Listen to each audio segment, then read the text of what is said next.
The False Gems, a short story by Guy de Maupassant. Monsieur Lantin had met the young girl at a reception at the house of the second head of his department and had fallen head over heels in love with her. She was the daughter of a provincial tax collector who had been dead several years. She and her mother came to live in Paris, where the latter, who made the acquaintance of some of the families in her neighborhood, hoped to find a husband for her daughter. They had very moderate means and were honorable, gentle, and quiet.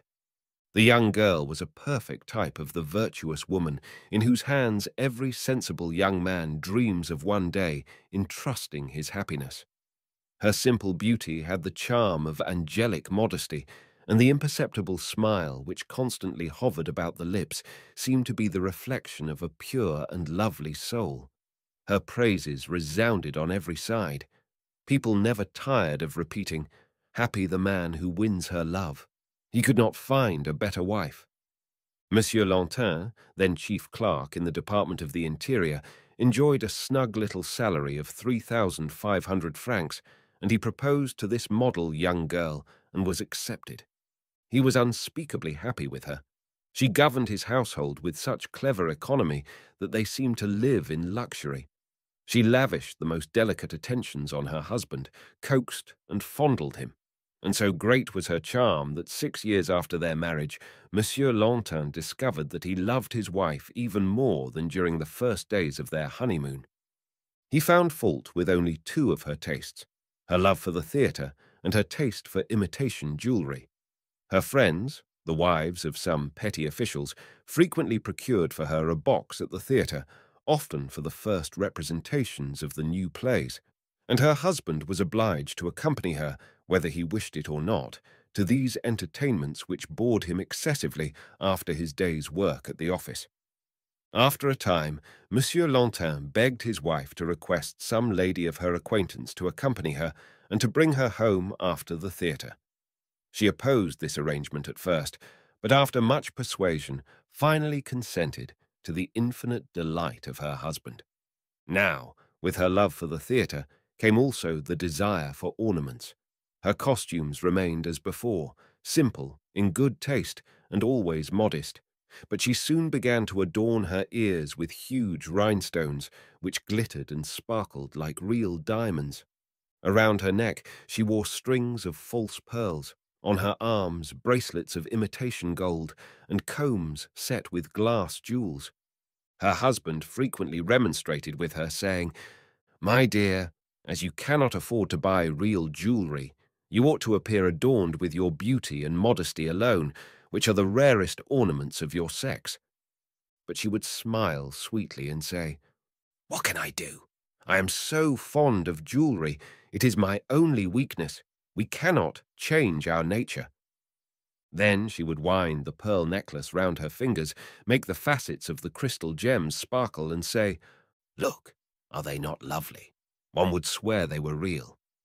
Monsieur Lantin would then answer smilingly, "You have bohemian tastes, my dear." Sometimes, of an evening, when they were enjoying a tête-à-tête by the fireside, she would place on the tea-table the Morocco leather box containing the trash, as Monsieur Lantin called it.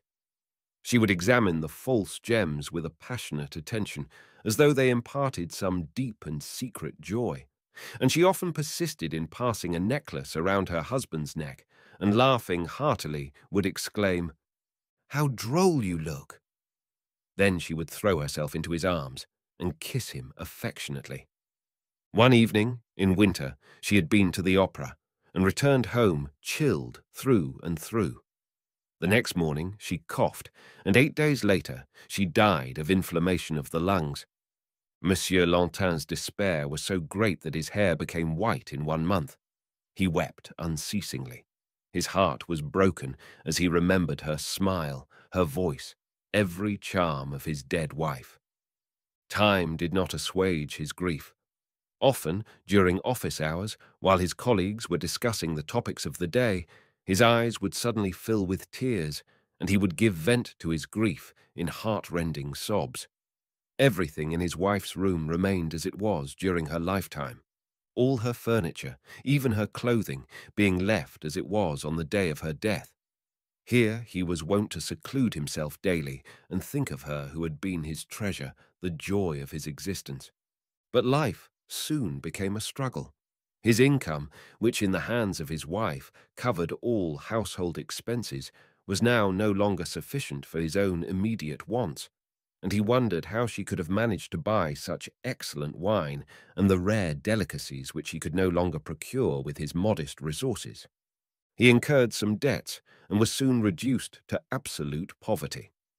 One morning, finding himself without a cent in his pocket, he resolved to sell something, and immediately the thought occurred to him of disposing of his wife's paste jewels, for he cherished in his heart a sort of rancour against these deceptions, which had always irritated him in the past. The very sight of them spoiled, somewhat, the memory of his lost darling. To the last days of her life, she had continued to make purchases, bringing home new gems almost every evening, and he turned them over some time before finally deciding to sell the heavy necklace, which she seemed to prefer, and which, he thought, ought to be worth about 6 or 7 francs, for it was a very fine workmanship, though only imitation.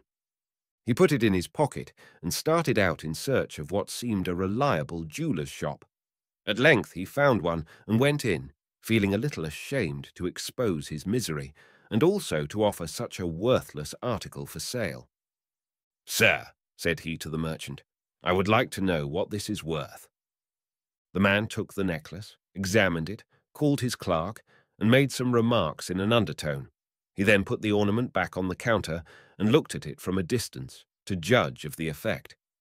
Monsieur Lantin, annoyed at all these ceremonies, was on the point of saying, "Oh, I know well enough it is not worth anything," when the jeweller said, "Sir, that necklace is worth from 12 to 15,000 francs, but I couldn't buy it unless you can tell me exactly where it came from." The widower opened his eyes wide and remained gaping, not comprehending the merchant's meaning. Finally he stammered, "You say, are you sure?" The other replied dryly, "You can try elsewhere and see if anyone will offer you more. I consider it worth 15,000 at the most. Come back, here, if you cannot do better." Monsieur Lantin, beside himself with astonishment, took up the necklace and left the store. He wished time for reflection. Once outside, he felt inclined to laugh and said to himself, "The fool! Oh, the fool! Had I only taken him at his word, that jeweller cannot distinguish real diamonds from the imitation article." A few minutes after, he entered another store in the Rue de la Paix. As soon as the proprietor glanced at the necklace, he cried out, "Ah, parbleu! I know it well. It was bought here." Monsieur Lantin, greatly disturbed, asked, "How much is it worth?" "Well, I sold it for 20,000 francs. I am willing to take it back for 18,000 when you inform me, according to our legal formality, how it came to be in your possession." This time, Monsieur Lantin was dumbfounded. He replied, But, examine it well. Until this moment, I was under the impression that it was imitation." The jeweller asked, "What is your name, sir?" "Lantin. I am in the employ of the Minister of the Interior. I live at number 16 Rue des Martyrs." The merchant looked through his books, found the entry, and said, "That necklace was sent to Madame Lantin's address, 16 Rue des Martyrs, July 20th, 1876. The two men looked into each other's eyes, the widower speechless with astonishment, the jeweller scenting a thief. The latter broke the silence. "Will you leave this necklace here for 24 hours?" said he. "I will give you a receipt." Monsieur Lantin answered hastily, "Yes, certainly." Then, putting the ticket in his pocket, he left the store. He wandered aimlessly through the streets, his mind in a state of dreadful confusion. He tried to reason, to understand.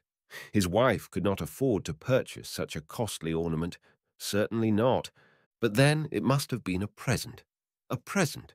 A present. From whom? Why was it given her?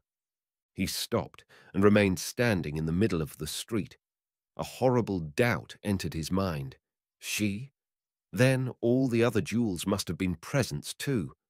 The earth seemed to tremble beneath him, the tree before him to be falling. He threw up his arms and fell to the ground, unconscious. He recovered his senses in a pharmacy into which the passers-by had borne him. He asked to be taken home, and when he reached the house, he shut himself up in his room and wept until nightfall. Finally, overcome with fatigue, he went to bed and fell into a heavy sleep. The sun awoke him next morning, and he began to dress slowly to go to the office. It was hard to work after such shocks.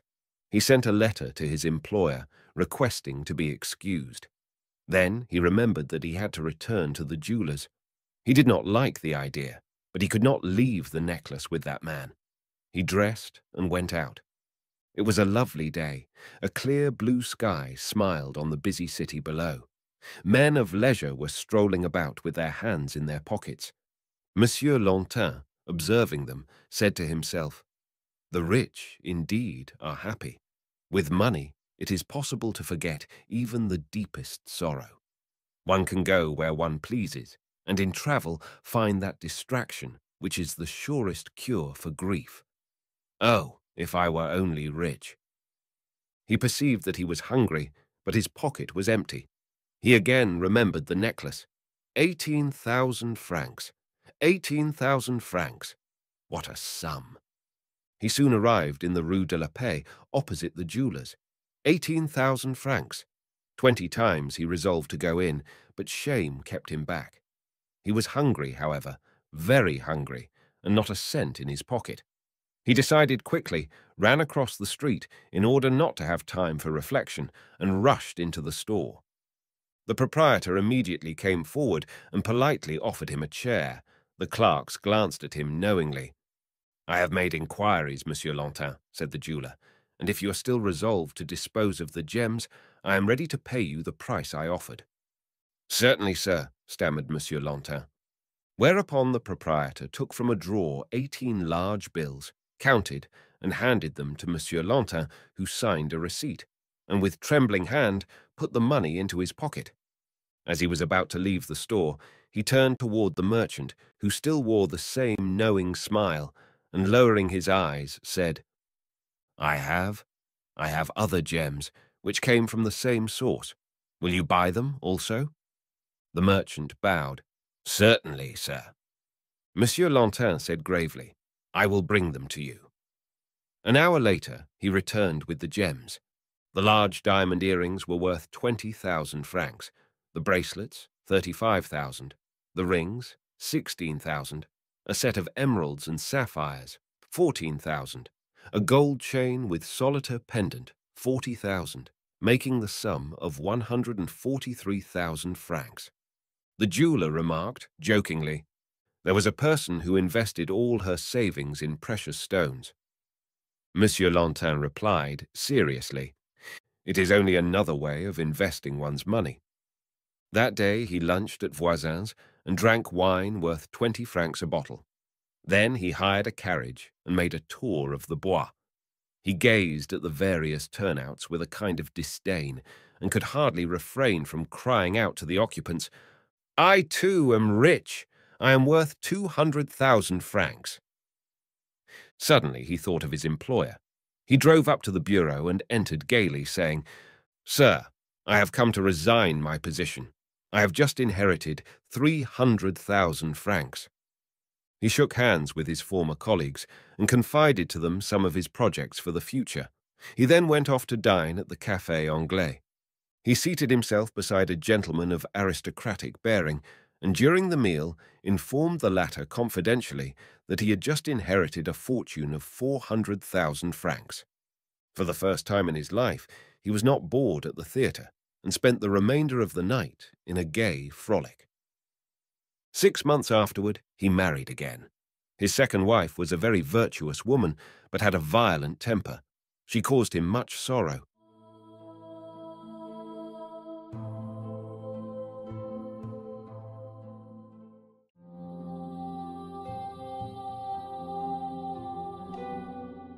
Two Friends, a short story by Guy de Maupassant. Besieged Paris was in the throes of famine. Even the sparrows on the roofs and the rats in the sewers were growing scarce. People were eating anything they could get. As Monsieur Morisseau, watchmaker by profession and idler for the nonce, was strolling along the boulevard one bright January morning, his hands in his trousers pockets and stomach empty, he suddenly came face to face with an acquaintance, Monsieur Sauvage, a fishing chum. Before the war broke out, Morisseau had been in the habit, every Sunday morning, of setting forth with a bamboo rod in his hand and a tin box on his back. He took the Argenteuil train, got out at Colombes, and walked thence to the Île Marante. The moment he arrived at this place of his dreams, he began fishing, and fished till nightfall. Every Sunday he met in this very spot Monsieur Sauvage, a stout, jolly little man, a draper in the Rue Notre-Dame de Lorette, and also an ardent fisherman. They often spent half the day side by side, rod in hand and feet dangling over the water, and a warm friendship had sprung up between the two. Some days they did not speak, at other times they chatted, but they understood each other perfectly without the aid of words, having similar tastes and feelings. In the spring, about 10 o'clock in the morning, when the early sun caused a light mist to float on the water and gently warmed the backs of the two enthusiastic anglers, Morisseau would occasionally remark to his neighbour, "My, but it's pleasant here." To which the other would reply, "I can't imagine anything better." And these few words sufficed to make them understand and appreciate each other. In the autumn, toward the close of day, when the setting sun shed a blood-red glow over the western sky, and the reflection of the crimson clouds tinged the whole river with red, brought a glow to the faces of the two friends, and gilded the trees, whose leaves were already turning at the first chill touch of winter, Monsieur Sauvage would sometimes smile at Morisseau and say, "What a glorious spectacle!" And Morisseau would answer, without taking his eyes from his float, "This is much better than the boulevard, isn't it?" As soon as they recognized each other, they shook hands cordially, affected at the thought of meeting under such changed circumstances. Monsieur Sauvage, with a sigh, murmured, "These are sad times." Morisseau shook his head mournfully. "And such weather! This is the first fine day of the year." The sky was, in fact, of a bright, cloudless blue. They walked along, side by side, reflective and sad.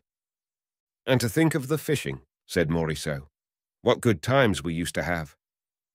"When shall we be able to fish again?" asked Monsieur Sauvage. They entered a small café and took an absinthe together, then resumed their walk along the pavement. Morisseau stopped suddenly. "Shall we have another absinthe?" he said. "If you like," agreed Monsieur Sauvage. And they entered another wine shop.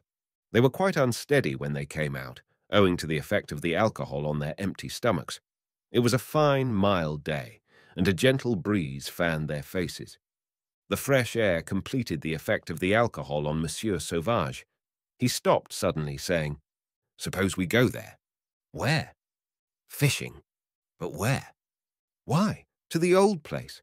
The French outposts are close to Colombes. I know Colonel Dumoulin, and we shall easily get leave to pass." Morisseau trembled with desire. "Very well, I agree." And they separated to fetch their rods and lines. An hour later, they were walking side by side on the high road.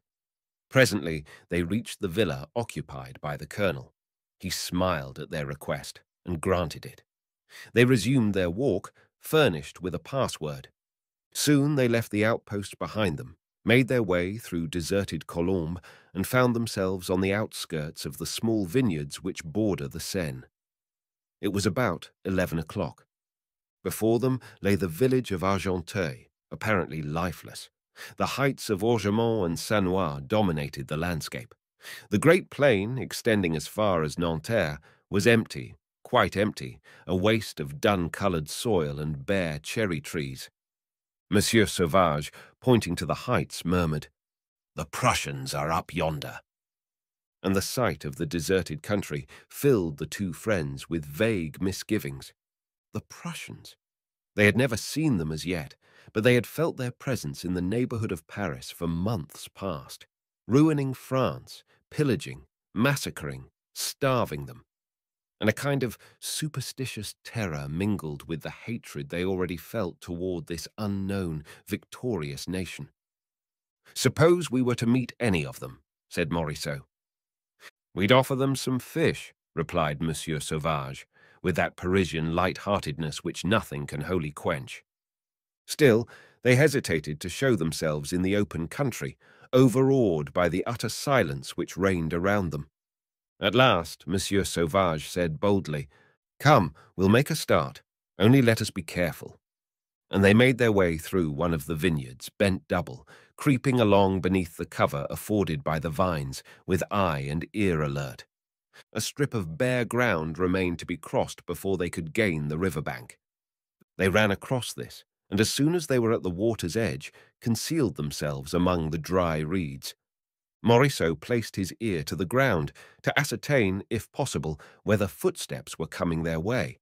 He heard nothing. They seemed to be utterly alone. Their confidence was restored, and they began to fish.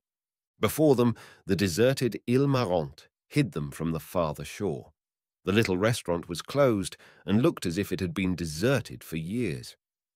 Monsieur Sauvage caught the first gudgeon, Monsieur Morisot the second, and almost every moment one or other raised his line with a little glittering, silvery fish wriggling at the end. They were having excellent sport. They slipped their catch gently into a close-meshed bag lying at their feet. They were filled with joy, the joy of once more indulging in a pastime of which they had long been deprived. The sun poured its rays on their backs. They no longer heard anything or thought of anything. They ignored the rest of the world. They were fishing. But suddenly a rumbling sound, which seemed to come from the bowels of the earth, shook the ground beneath them. The cannon were resuming their thunder. Morisot turned his head and could see toward the left, beyond the banks of the river, the formidable outline of Mont Valérien, from whose summit arose a white puff of smoke. The next instant, a second puff followed the first, and in a few moments a fresh detonation made the earth tremble. Others followed, and minute by minute the mountain gave forth its deadly breath and a white puff of smoke, which rose slowly into the peaceful heaven and floated above the summit of the cliff.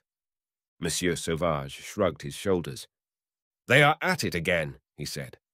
Morisot, who was anxiously watching his float bobbing up and down, was suddenly seized with the angry impatience of a peaceful man toward the madmen who were firing thus, and remarked indignantly, "What fools they are to kill one another like that!" "They're worse than animals," replied Monsieur Sauvage. And Morisot, who had just caught a bleak, declared, "And to think that it will be just the same so long as there are governments." "The Republic would not have declared war," interposed Monsieur Sauvage. Morisot interrupted him. "Under a king we have foreign wars. Under a republic we have civil war." And the two began placidly discussing political problems with the sound common sense of peaceful, matter-of-fact citizens, agreeing on one point, that they would never be free.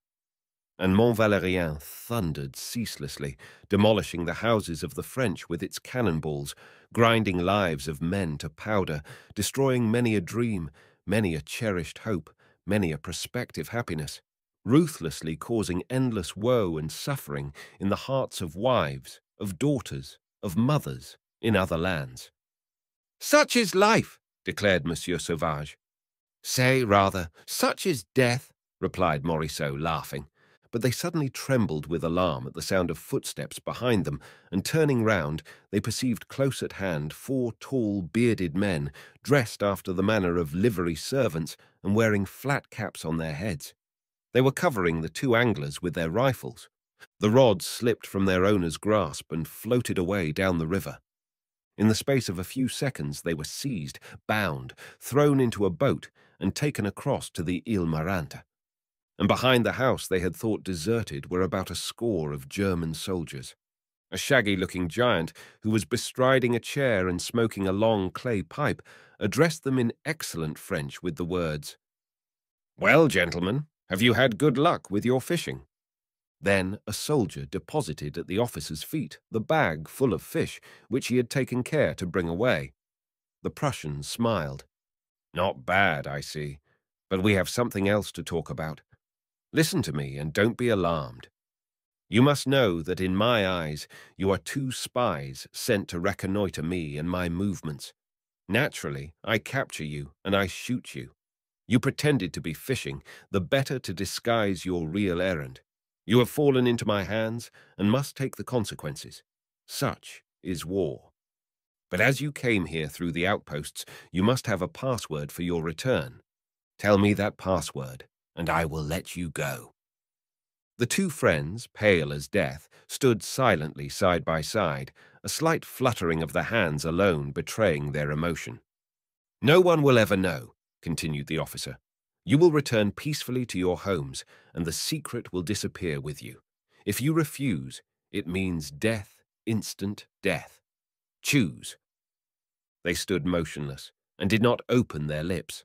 The Prussian, perfectly calm, went on, with hand outstretched toward the river. Just think that in 5 minutes you will be at the bottom of that water. In 5 minutes. You have relations, I presume. Mont Valérien still thundered. The two fishermen remained silent. The German turned and gave an order in his own language. Then he moved his chair a little way off, that he might not be so near the prisoners, and a dozen men stepped forward, rifle in hand, and took up a position, 20 paces off. I give you 1 minute, said the officer. Not a second longer. Then he rose quickly, went over to the two Frenchmen, took Morisseau by the arm, led him a short distance off, and said in a low voice, Quick! The password! Your friend will know nothing. I will pretend to relent. Morisseau answered not a word. Then the Prussian took Monsieur Sauvage aside in like manner and made him the same proposal. Monsieur Sauvage made no reply. Again they stood side by side. The officer issued his orders. The soldiers raised their rifles. Then by chance Morisseau's eyes fell on the bag full of gudgeon lying in the grass a few feet from him.